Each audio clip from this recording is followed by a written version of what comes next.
Notre secours est dans le nom du Seigneur qui a fait le ciel et la terre. C'est drôle, c'est amusant, c'est ironique, c'est cruel et en même temps c'est dramatique parce que des sièges qui ont fait des millions de morts, ça existe. C'est le livre de Judith. La prière de Judith, chapitre 9.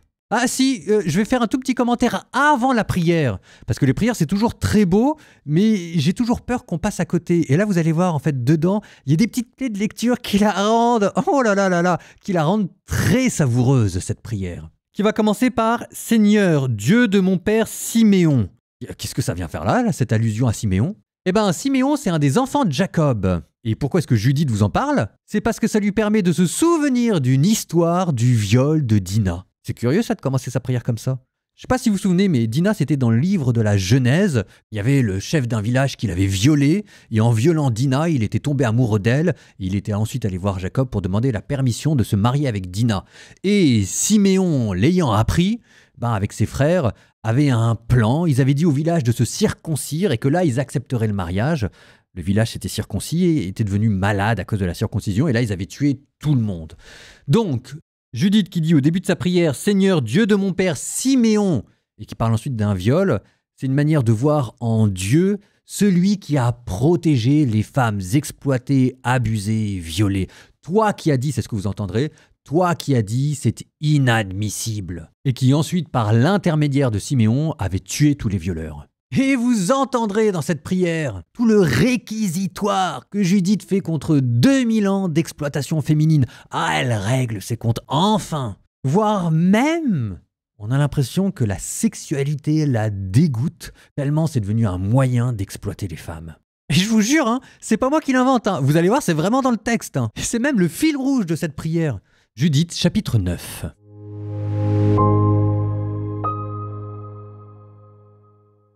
Judith se jeta face contre terre, répandit de la cendre sur sa tête et ne garda que le sac dont elle était revêtue.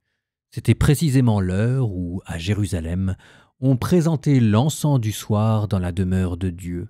Elle cria d'une voix forte vers le Seigneur. « Seigneur, Dieu de mon père Siméon, tu as mis dans sa main l'épée pour punir des étrangers qui avaient souillé une vierge en dénouant sa ceinture, qu'il avait déshonorée en mettant sa cuisse à nu, qu'il l'avait outragée en profanant son sein.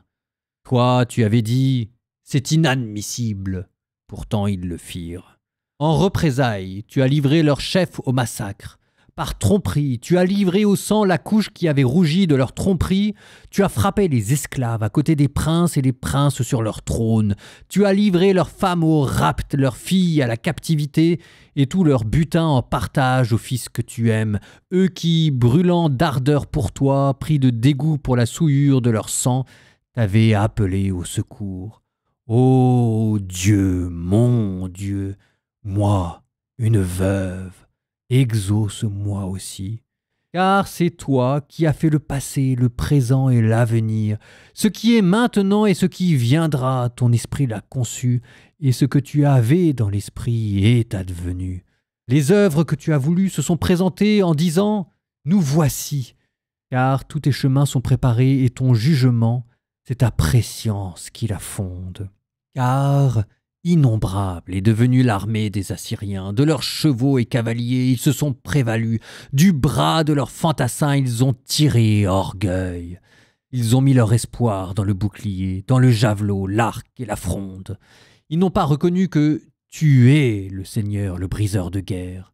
Ton nom est le Seigneur. Toi, écrase leur vigueur par ta puissance, rabaisse leur force dans ta fureur. Car ils ont décidé de profaner ton lieu saint, de souiller la tente où repose ton nom de gloire, d'abattre par le fer la puissance de ton autel. Regarde leur arrogance, envoie ta colère sur leur tête, mets dans ma main de veuve la force d'accomplir ce que j'ai dans l'esprit. Par la tromperie de mes lèvres, frappe l'esclave avec le chef avec son officier, renverse leur superbe par la main d'une femme, car ce n'est pas dans le nombre que réside ta force, ni ton pouvoir en des hommes vigoureux, mais tu es le Dieu des humbles, secours des opprimés, protecteur des faibles, refuge des délaissés, sauveur des désespérés. Oui, toi, Dieu de mon Père, Dieu de l'héritage d'Israël, Maître du ciel et de la terre, Créateur des eaux, Roi de tout ce que tu as créé, oui, exauce ma supplication. Donne-moi un langage trompeur pour blesser et meurtrir ceux qui ont tramé de cruels projets contre ton alliance, ta demeure consacrée, le mont Sion et le domaine de tes fils. À ta nation entière, à toutes les tribus, donne de reconnaître et de comprendre que tu es, toi, le Dieu de toute puissance et force. En dehors de toi, il n'en est pas d'autre pour couvrir de son bouclier la race d'Israël.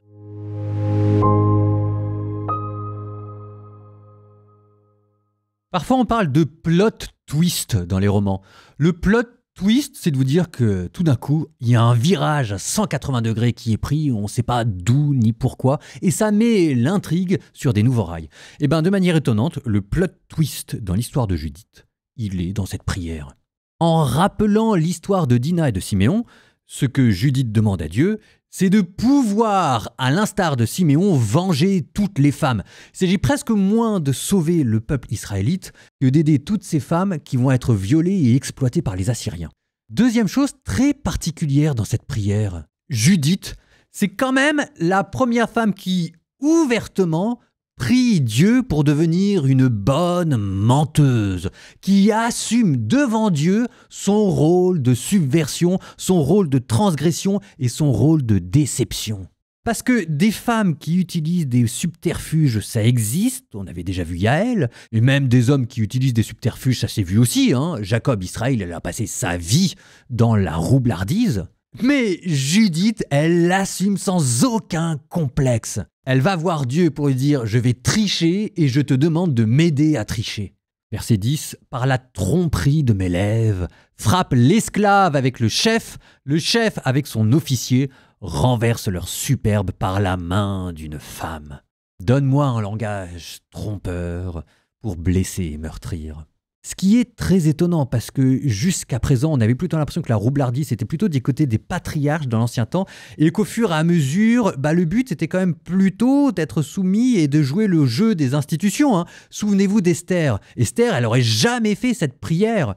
Ce que cette prière vous dit, c'est qu'il y a de la place pour une autre attitude. Et derrière cette triche et cette roublardise revendiquée et assumée, on peut deviner l'attitude de la rebelle. Et moi, ça me parle! Ah oui, mais quand le système est malhonnête, vous avez le droit de prendre le système à son propre jeu. Si vous voulez, la Bible n'arrête pas, c'est ce que vous dira Jésus. Vous n'avez pas le droit de vous faire justice vous-même. Sous-entendu, il y a des institutions pour vous faire justice. Et Esther, il y avait des institutions. Là, le problème, c'est qu'on a le sentiment que il n'y a plus aucune institution qui marche. D'abord, on est en temps de guerre. En face de vous, vous avez des personnes qui refusent le dialogue. Et à l'intérieur, Ouzia, il fait pas son boulot. Donc, si jamais vous le laissez, ça va être le drame. Donc, dans ces cas-là, vous avez le droit de prendre votre courage à deux mains et vous dire, moi, je ne vais pas jouer selon les règles du jeu. Et ce qui est beau, c'est que c'est mis dans la bouche d'une femme. C'est que de toute façon, une femme à cette époque-là, elle ne peut pas jouer selon les règles du jeu. Elle n'a pas les moyens. Donc, elle va tromper tout le monde. Et Dieu bénit cette attitude. Vous vous souvenez, c'est ce que je vous avais dit dans un autre passage, que les hommes avaient leur manière à eux de combattre le mal. C'était en jouant au fier à bras et des hommes, et on s'opposait comme ça, et que les femmes avaient leur manière à eux de combattre le mal, c'était en s'approchant du mal. Parce que qui se méfie d'une femme ? Et donc parce que personne ne se méfie d'elles, elles ont le pouvoir de pénétrer jusqu'au cœur du mal en lui inspirant confiance, et là, parce que l'intimité est le lieu de la vulnérabilité, de pouvoir le renverser.